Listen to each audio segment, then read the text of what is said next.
Shalom. First and foremost, I want to give all praises, honor, and glory to Yahweh, Bahasham, Yahweh Shai, Bahasham, Ruach Kodesh.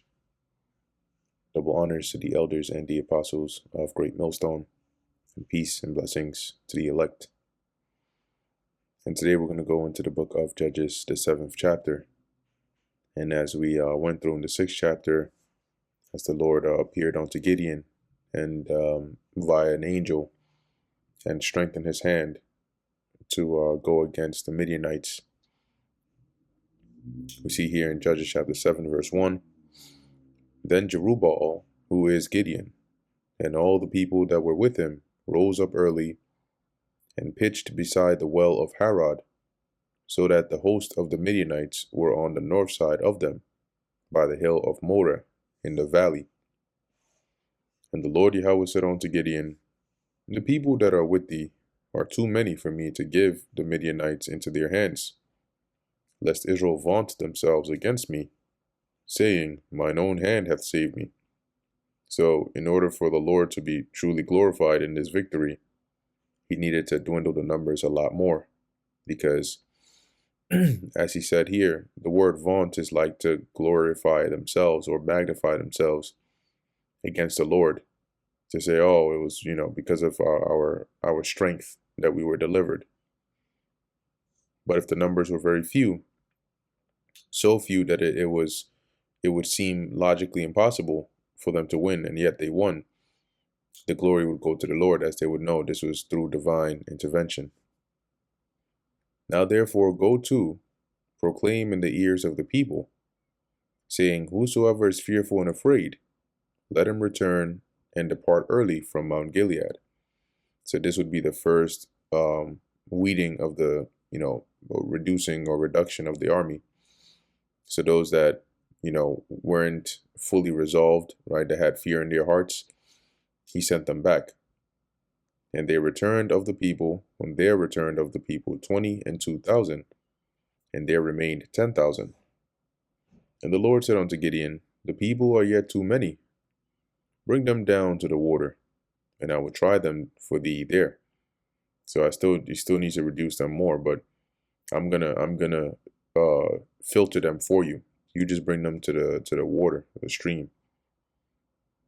And it shall be that of whom I say unto thee, this shall go with thee, the same shall go with thee. And of whom I shall say, or of whomsoever I say unto thee, this shall not go with thee, the same shall not go. So he brought down the people onto the water. And the Lord Yahweh said unto Gideon, Every one that lappeth of the water with his tongue, as a dog lappeth, him shalt thou set by himself. Now the visual of this would be more like if you're at a stream and you fetch the water in your hand, and then you bring it towards your face, and then you drink from there. That is the visual of this first group that would be separated, and how they would drink water.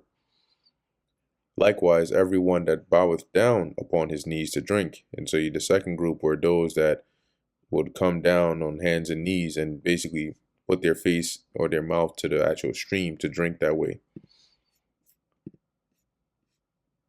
So as it's worded in the NLT, it says here, I'll just get to the point. Divide the men into two groups. In one group, put all those who cup water in their hands and lap it up with their tongues like dogs. In the other group, put all those who kneel down and drink with their mouths in the stream. And the number of them that lapped, putting their hand to their mouth, were 300 men. But all the rest of the people bowed down upon their knees to drink water. And the Lord Yahweh said unto Gideon, By the 300 men that lapped will I save you. So that is your army. And deliver the Midianites into thine hand. And let all the other people go, every man onto his place. So the 9, was that? So it was 10,000 left, I believe. Yeah, so of the 9,700 men that went, drank from their hands and knees of the stream, they were sent back. and the 300 remained. And also, interestingly enough, right, like it from the two positions of drinking water, one is more vulnerable than the other, right? One does leave you more vulnerable than the other. If you are on your hands and knees and you are drinking water, you are more vulnerable because you don't see what's going on behind you. Your peripheral won't catch as much because one, in terms of height, your head is down, right? And so at most you can see either from the reflection of the water or from maybe a little bit of your right and your left, but you can't really see behind you or around you. As opposed to if you were, and your hands and knees are down, right? As opposed to being, in a more upright position to where, you're drinking from your hands, but you're still able to get more of a visual around you and show a bit more sense of awareness, right? So even in that, you had some distinction between the instincts, the battle instincts, you could say, of the men over here. In any case, the Lord makes this separation for Gideon. Verse 8. So the people took victuals of their hand and their trumpets, and he sent all the rest of Israel, every man unto his tent, and retained those 300 men, and the host of Midian was beneath him in the valley.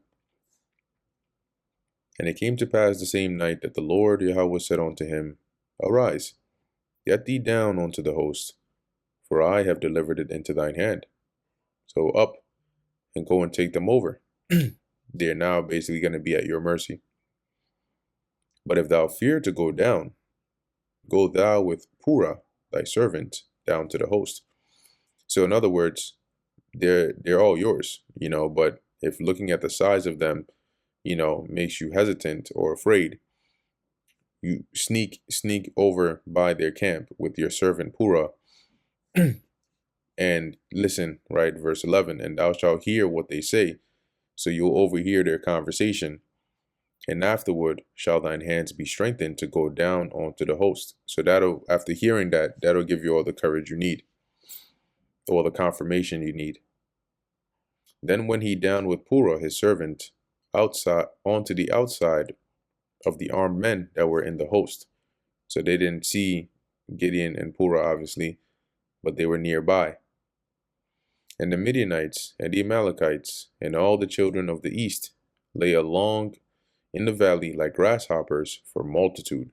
There were so many, right? It was like a field of grasshoppers. And their camels were without number. So there were so much, it was innumerable, as the sand by the sea, or by the seaside for multitude. So imagine seeing the sand on the beach. In fact, it's so much that you can't tell that it's tiny grains, right? And when Gideon was come, behold, there was a man that told a dream unto his fellow, and said, Behold, I dreamed a dream, and lo, a cake of barley tumbled into the host of Midian, and came unto a tent, and smote it that it fell, and overturned it, that the tent lay along. So one of the those in the army, in the camp of the Midianites says, Yo, I had a dream. It was mad weird. You had this like barley cake that just like rolled into the camp, and then basically when it came in there, it hit a tent, and the tent just like completely just folded and fell flat on the ground. And remember, these weren't like your small tents, right? And his fellow answered and said, This is nothing else save the sword of Gideon the son of Joash, a man of Israel. For into his hand hath God delivered Midian and all the host. So, as interesting as a response as that is, that's the Lord put the spirit on him to say that, and say it at a point where Gideon would hear it. And so it was when Gideon heard the telling of the dream and the interpretation thereof, that he worshipped, obviously being the Lord, and glorified and gave thanks to the Lord, and returned into the host of Israel, and said, Arise, for the Lord Yahweh hath delivered into your hand the host of Midian. And he divided the 300 men into 3 companies, and 100 each. And he put a trumpet in every man's hand with empty pitchers and lamps within the pitchers. So they basically got the pitchers are like vases, you could say. Um and so he like clay pots almost. So they had a horn, a trumpet, which is typically a ram's horn or some form of a horn, in one hand, and then they put the torches inside of the pitchers. And what that would do is it would allow them to sneak by without alerting the enemy camp, because back then, if you have a torch or any form of a light, right, lamps, it would be very visible considering this was in the nighttime, right? Especially for 300 men to have those, it would be very visible. But hiding it in the pictures would dim the light, but or preserve it, but it would dim it. And this would allow them to sneak in or sneak closer to the camp to basically exact their plan. And he said unto them, Look on me, and do likewise. And behold, when I come to the outside of the camp, it shall be that as I do, so shall ye do. So keep your eyes on me, watch what I do, and when I get to the outside of the camp, just mimic everything that I do. When I blow a trumpet, or when I blow with a trumpet, I and all that are with me, then blow ye the trumpets also on every side of all the camp, and say, The sword of the Lord and of Gideon. So they were to surround the camp, and then, at Gideon's signal, they would do this. So Gideon and the 100 men that were with him came onto the outside of the camp in the beginning of the middle watch. Now, just as when you go into the New Testament, you had the Roman system, right, for the different watches. I believe they had 4 watches, which was like from the morning to the afternoon, evening, and so on. So about, give or take, like 6 a.m. to 9, right, and 9 to 12, then 12 to 3, and then 3 back to 6. But back then, during the time of Gideon, they weren't using the Roman system, right? And I believe they had about actually 3 watches, which was, more so, I believe, what, around like 6 to 10, 10 to 2, and then 2 to 6. So in the night watch, the middle watch would be around that, give or take 10 p.m. to like 2 a.m. kind of watch, that part of the night. And so as it says at the beginning of the middle watch, and they had but newly set the watch. So the reason it was called a watch as well is because, yeah, it's different brackets of time in the day, but they had guards, right, that would basically transition, like today, right? If you work security, they call it shifts, right? Somebody works the morning shift, somebody works overnight, somebody works the evening shift, and so on. That's even in most jobs. But long story short, the watch being newly set was meaning that they had just rotated the guards. And they blew the trumpets and brake the pitchers that were in their hands. And the 3 companies blew the trumpets and brake the pitchers, and held the lamps in their left hands, and the trumpets in their right hands, to blow withal. And they cried, The sword of the Lord Yahweh and of Gideon. So now imagine what it's like for the host, right? Where all of a sudden it's dark and you turn around and it's just like torch lights all everywhere, all surrounding you, and you hearing the pitchers being broken, and then you hearing this war cry. They probably sounded like a large army surrounding them, and they were pretty much afraid, especially if the rumor of that man's dream had spread throughout the camp. So as it says here, and they stood every man in his place round about the camp, and all the host ran and cried and fled. So they booked it. They ran every which way. And let me see. I think, is it yeah, it might be here, but we'll keep on going. It says, and the 300 blew the trumpets, and the Lord Yahweh set every man's sword against his fellow. So the Most High put a spirit of disarray and confusion amongst them, the Midianites. That is, that they started to kill each other, right? That's what it means. Every man's sword against his fellow, i.e., friendly fire. Even throughout all the host, and the host fled to Beth Shittah in Zererath, and to the border of Abel Meholah, onto Tabbath. And the men of Israel gathered themselves together out of Naphtali and out of Asher and out of all Manasseh, and pursued after the Midianites.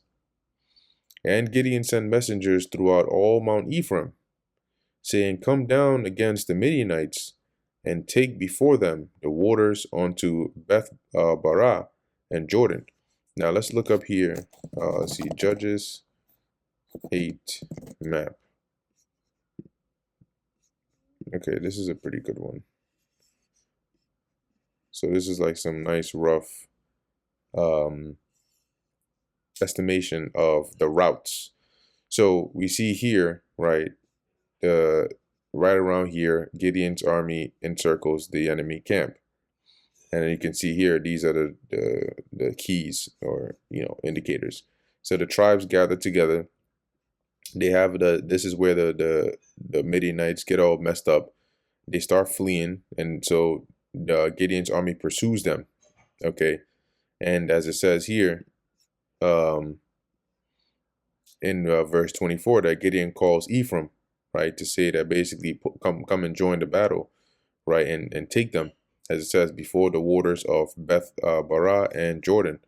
And so we see here now Ephraim comes in and joins here the battle right around this here, which is right around the edge of the Jordan River. Then all the men of Ephraim gathered themselves together and took the waters onto Beth Barah or Beth Barah and Jordan. So they basically caught them there and took control of that region. And they took 2 princes of the Midianites, Oreb and Zeb, and they slew Oreb upon the rock Oreb, and Zeb they slew at the winepress of Zeb, and pursued Midian, and brought the heads of Oreb and Zeb to Gideon on the other side of Jordan.